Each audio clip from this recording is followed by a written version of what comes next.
Honolulu police are asking for help to identify the people who may have been involved in a brutal North Shore beach assault. Take a look at these photos. Police need help identifying this man who was seen in the viral videos.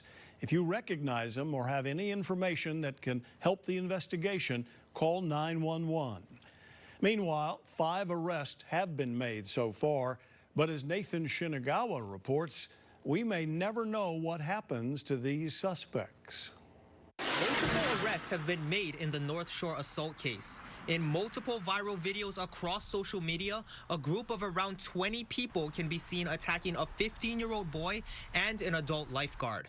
So far, those who've been arrested are teenagers. Legal experts say when it comes to minors, details of any trial, including the result, will not be disclosed to the public. But that could change if they're charged as adults, something that this instance could easily meet the criteria for. If the court finds that when the minor committed the act, the minor was over 14 years old and it would constitute a Class A felony, then the court can waive jurisdiction and charge the minor in adult court. But if they are not charged as adults, what happens to them could be left a mystery to the public.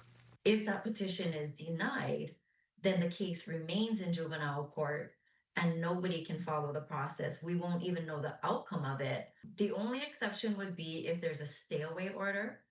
So if the court issues a stay-away order, the victim will be told that the defendant cannot come by the victim. And when they arrest a minor, in general, they only authorize to hold the minor for 6 hours, and then they have to turn them back over to the parents unless they make a special application to the court. Many have asked if parents of those involved could see charges. Unless there's going to be evidence that proves that parents instructed their kids to attack these victims, the parents will not be held criminally liable. Nathan Shinagawa, KHON2 News, working for Hawaii.